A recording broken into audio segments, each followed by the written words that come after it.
سامعین محترم، قرآن مقدس اللہ تبارک و تعالیٰ کی وہ عظیم کتاب ہے۔ روایات کے اندر آتا ہے اللہ تبارک و تعالیٰ نے اس کائنات کو وجود عطا کرنے سے پہلے، اس کائنات کو وجود بخشنے سے پہلے فرشتوں کی نورانی مجلس کے اندر اس قرآن کی تلاوت کی۔ جب ان فرشتوں نے، ان ملائکہ نے اس عظمت والی کتاب کی آیات کو سنا، اس قرآن مقدس کی آیات کو ان فرشتوں نے سنا، تو وہ اش کر اٹھے اور یہ کہنے پر مجبور ہو گئے کہ کتنی مبارک ہوں گی وہ زبانیں جو اس عظیم کلام کی تلاوت کریں گی، کتنے مبارک ہوں گے وہ سینے جن سینوں میں یہ قرآن محفوظ ہو جائے گا، اور کتنی مبارک ہوگی وہ امت جس امت کو یہ عظیم نعمت عطا کی جائے گی۔ تو قرآن اللہ کی عظیم نعمت ہے، اللہ پاک نے ہمیں یہ عطا کی ہے، یہ اللہ کا ہمارے اوپر بہت بڑا احسان ہے۔ اور اس کتاب کی عظمت کا، اس کے مقام کا اندازہ آپ اس بات سے لگا سکتے ہیں کہ اللہ کے محبوب پیغمبر حضرت محمد مصطفیٰ احمد مجتبیٰ صلی اللہ علیہ وسلم ارشاد فرماتے ہیں کہ یہ اللہ کی وہ عظیم کتاب ہے کہ جس کے ایک ایک حرف پر اللہ پاک 10 نیکیاں عطا فرماتے ہیں۔ پھر آقا کریم صلی اللہ علیہ وسلم نے اس ثواب والی بات کو مثال سے سمجھایا۔ آپ صلی اللہ علیہ وسلم نے فرمایا کہ میں یہ نہیں کہتا کہ الف لام میم ایک حرف ہے، بلکہ الف الگ حرف ہے، لام الگ حرف ہے، میم الگ حرف ہے۔ کیا سمجھ آیا؟ سمجھ یہ آیا کہ جس نے الف لام میم تلاوت کر لی، اللہ رب العزت کے دربار سے اس کو 30 نیکیوں کا تحفہ مل جاتا ہے۔ اور یہ وہ عظمت والی کتاب ہے جس کے پڑھنے میں بھی تاثیر ہے، جس کے سننے میں بھی تاثیر ہے، اور قرآن پاک کی آیات کی تاثیر کے حوالے سے بڑے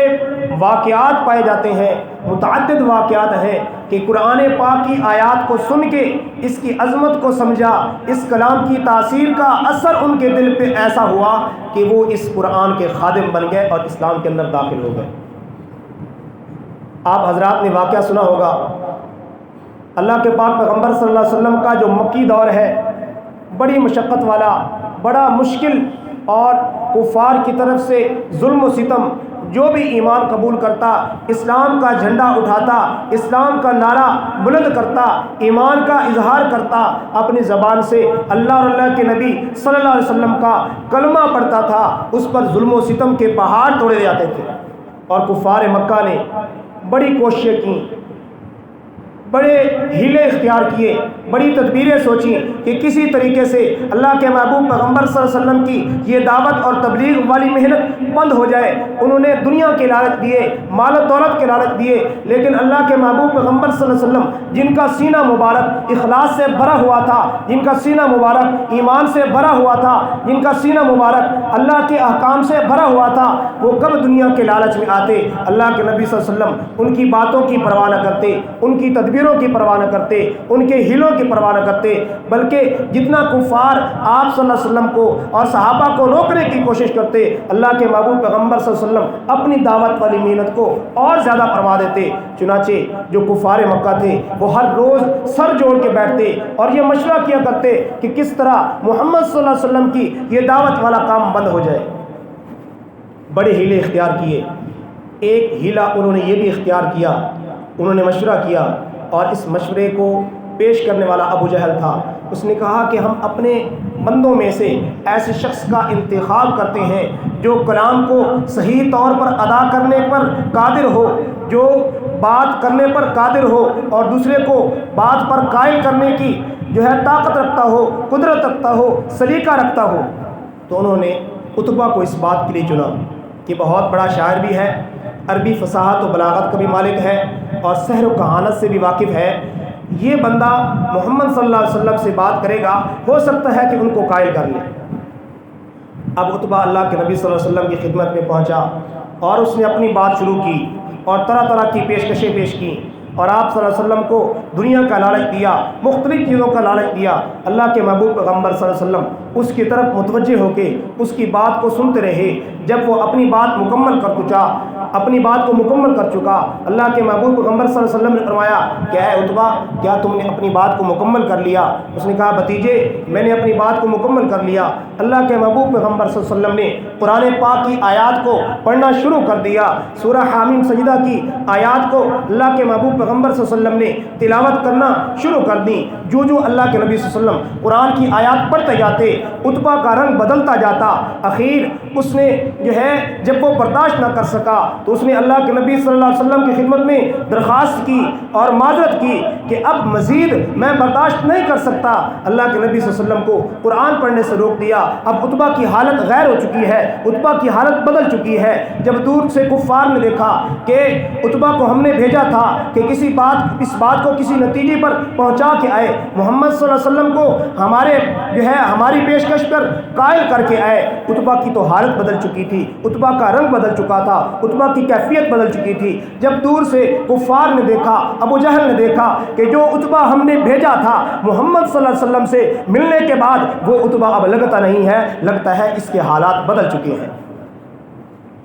تو یہ اس اللہ کے اس قرآن کی تاثیر تھی جس نے پتھر دل والے پتھر کو بھی موم کر دیا۔ اب عتبہ کے سامنے انہوں نے کہا، ابو جہل نے طعنہ دیا کہ عتبہ لگتا ہے تجھ پر بھی محمد صلی اللہ علیہ وسلم کے جادو کا اثر ہو گیا ہے، اس لیے تیری حالت بدل چکی ہے، ہمارے ساتھ صحیح طور پر بات نہیں کر رہا۔ عتبہ نے کہا خدا کی قسم میں شعر و شاعری سے واقف ہوں، سحر و کہانت کے گر مجھے آتے ہیں، لوگوں کو قائل کرنے کے گر سے میں واقف ہوں، خدا کی قسم اٹھا کے کہتا ہوں میں ساری چیزوں سے واقف ہوں، شعر و اشعار فصاحت و بلاغت پر میں قدرت رکھتا ہوں، لیکن محمد صلی اللہ علیہ وسلم نے جو کلام پیش کیا ہے، محمد صلی اللہ علیہ وسلم نے جو بات پیش کی ہے، محمد صلی اللہ علیہ وسلم نے جو آیات تلاوت کی ہے، خدا کی قسم وہ کسی مخلوق کا کلام نہیں ہے، وہ کسی بشر کا کلام نہیں ہے، لگتا یہ ہے کہ اس خالق کا کلام ہے۔ لہذا تمہارے لیے بہتر یہی ہے کہ محمد صلی اللہ علیہ وسلم جس بات کی تمہیں دعوت دے رہے ہیں اس بات کے اندر رکاوٹ مت بنو اور آپ صلی اللہ علیہ وسلم کے راستے پر روڑے مت ٹکاؤ۔ لیکن انہوں نے طعنہ دیا، بدبختی اس کی قسمت میں تھی، سب کچھ سمجھنے کے باوجود بھی ایمان اس کو نصیب نہ ہو سکا۔ تو میرے بھائیو یہ قرآن کی تاثیر ہے۔ حضرت جبیر بن مطعم رضی اللہ تعالی عنہ بڑے جلیل القدر صحابی ہیں، ان کے قبول اسلام کا واقعہ آتا ہے، مکہ سے مدینہ آتے ہیں، بدر کے قیدیوں کے حوالے سے کچھ بات چیت کرنے کے لیے اللہ کے محبوب پیغمبر صلی اللہ علیہ وسلم کی خدمت میں آتے ہیں۔ اللہ کے محبوب پیغمبر صلی اللہ علیہ وسلم مغرب کی نماز پڑھا رہے تھے اور آقا کریم صلی اللہ علیہ وسلم سورۃ الطور کی تلاوت فرما رہے تھے۔ آقا کریم صلی اللہ علیہ وسلم سورہ طور کی تلاوت کرتے جا رہے ہیں، جب اللہ کے محبوب پیغمبر صلی اللہ علیہ وسلم ان عذاب ربک لواقع پر پہنچے تو حضرت جبیر بن مطعم رضی اللہ تعالیٰ عنہ کہتے ہیں کہ جب یہ آیات ان آیات کی آواز میرے کانوں پر پڑی تو میرا دل خوف سے پھٹنے لگا اور مجھ سے برداشت نہ ہو سکا اور مجھے یوں لگتا تھا جیسے اللہ کا عذاب ابھی میرے اوپر پڑنے والا ہے۔ تو اللہ کے خوف کا، قرآن کی آیات کی تاثیر کا ان پر ایسا اثر ہوا کہ فوراً دائرہ اسلام کے اندر داخل ہوئے۔ حضرت عمر رضی اللہ تعالی عنہ امیر المؤمنین ہیں، خلافت پر فائز ہیں، اللہ کے نبی صلی اللہ علیہ وسلم کے جانشین ہیں، امیر المؤمنین ہیں، سواری پر سوار ہیں، مدینہ کی گلیوں کے اندر معمول کے مطابق گشت کر رہے ہیں۔ ایک نوجوان نماز کے اندر تلاوت کر رہا ہے، ان عذاب ربک لواقع والی آیت جب پڑھی تو حضرت عمر رضی اللہ تعالی عنہ پر خوف خدا اور اس قرآن کی آیت کی تاثیر اس قدر ہوئی، سواری سے اترے، اسی نوجوان کے گھر کے دیوار کے ساتھ ٹیک لگا لی۔ اللہ کا خوف دل میں اس قدر پیوست ہو گیا، اللہ کا خوف دل میں اس قدر پختہ ہو گیا کہ حضرت عمر رضی اللہ تعالی عنہ صاحب فراش ہو گئے، بستر پر لیٹ گئے، یوں لگتا تھا جیسے بیمار ہو گئے ہیں، اور لوگ آپ رضی اللہ تعالی عنہ کی تیمارداری کے لیے آپ کی خدمت میں حاضر ہوا کرتے تھے۔ یہی حضرت عمر ہیں جن کے قبول اسلام کا واقعہ آپ حضرات کے علم میں ہے۔ اسی قرآن کو سننے کی، دیکھنے کی تاثیر تھی کہ عمر جیسے جلال والے شخص کے دل کو اس قرآن نے نرم کر دیا اور عمر رضی اللہ تعالی عنہ دائرہ اسلام کے اندر داخل ہو گئے۔ تو میرے بھائیوں، اللہ پاک نے مجھے اور آپ کو ایک عظیم دولت عطا کی ہے۔ اب اس عظیم دولت کی ہم نے قدر کرنی ہے، اس عظیم دولت کو ہم نے سنبھالنا ہے، اس عظیم دولت کی ہم نے قدر و منزلت کو سمجھنا ہے۔ اس عظیم دولت جو اللہ پاک کی جانب سے نبی مکرم صلی اللہ علیہ وسلم کے وسیلے سے، واسطے سے، برکت سے اس امت تک اللہ کا یہ کلام پہنچا ہے، اس قرآن کے ہمارے اوپر کچھ حقوق ہیں۔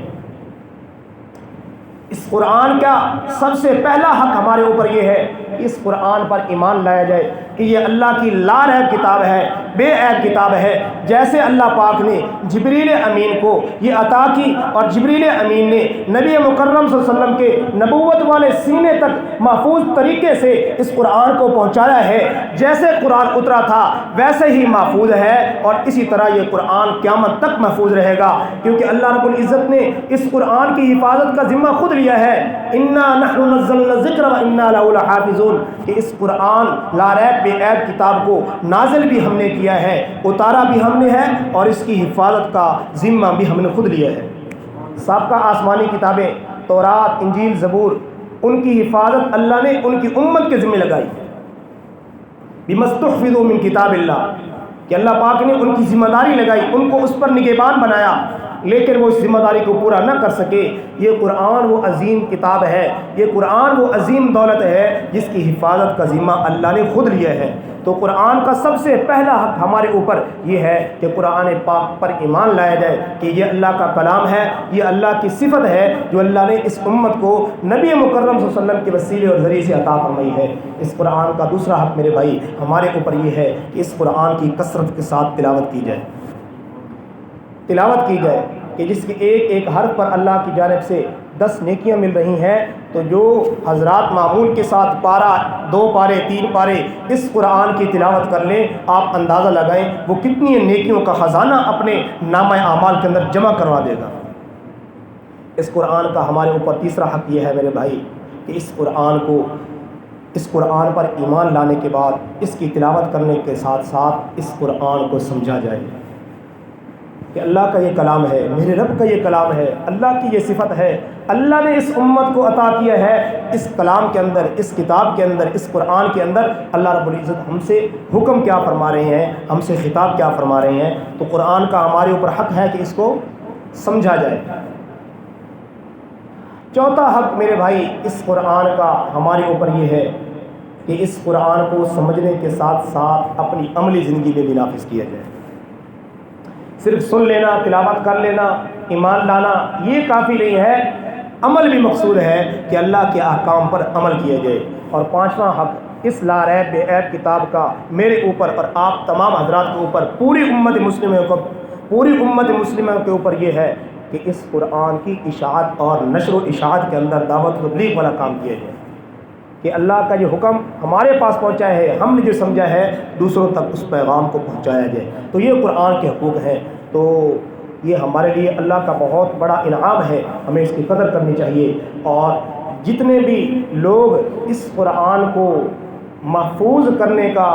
جو ہے ذریعہ بن رہے ہیں، یہ قرآن میرے بھائی جیسے میں نے عرض کیا کہ قیامت تک محفوظ رہے گا، لیکن اللہ پاک نے چند ذرائع ایسے منتخب کر لیے ہیں، مخصوص کر لیے ہیں، جنہوں نے اس قرآن کی حفاظت اور اس قرآن کی خدمت کا بیڑا اٹھا لیا ہے۔